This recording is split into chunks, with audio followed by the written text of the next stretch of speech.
කරන මෙන්න බත් එකක් බුල් කරන දේ. ඒකේ බත් තුන 3-4 හම්බ වෙනවා. හරි. පුස්ටින්ට මොනේ? කියන්නේ බත් පැකට් 3-4 හම්බ වෙනවද? හම්බ වෙනවා මම දුප්පත් කට්ටියට බෙදා හරිනවා. උඹ මේ අතර වැදියා. මගේ එකක් කෑම ඇති. අර මාතේ කොළඹ පැතිකින් යන දුක් විඳින ඇති. අපි තාම සැප විඳිනවා. එහෙමද? ඔව්. මොකද්ද උඹ විඳින සැප? මම ඉතින් කාලා හරි හොඳින් ඉන්නවනේ. ඒකනේ කියන්නේ. ගෙදර සීවලේ පිටුර තිබ්බහා සමහර කෑම නැහැ ලැබෙන්නේ.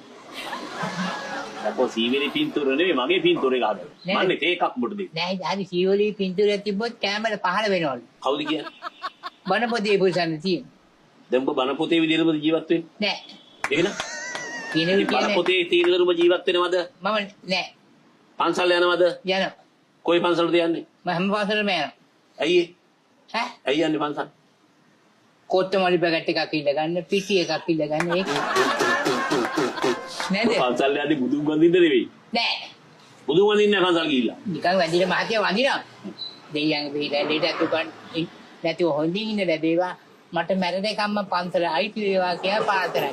ඒරුවන් තමයි මොකද පන්සලයි කියන්නේ? මට ඉන්නකම් මහතිය මැරෙනකම්. පන්සලේ ඉන්නේ. ඔව්. එහෙමද?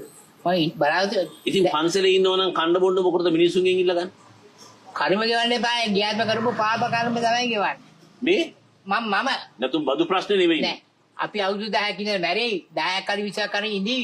එතකන් කාල මරණ අකාල මරණ. කියන්නේ කාලා මැරෙන්නත් පුළුවන්. අකාල මරණ. අකාල මරණ කියන්නේ. ඊමර කියනනේ කාල මරණ අකාල මරණ. පොස්ටින් කැමති කොහොම මරණයටද? මමද? ඔව්. උඹ කැමති කාලා මරාද නොකාලා මරාද?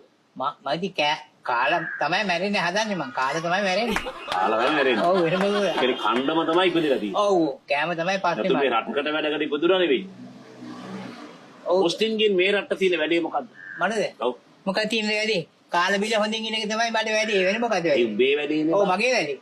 උඹෙන් අපිට ඇති වැඩේ මොකද්ද? මට මොකද්ද උඹෙන් තියෙන වැඩේ? මහත්යාව මාත්‍යල වැඩ පාළුවේ ඔළුව අප්සෙට් වෙනවා.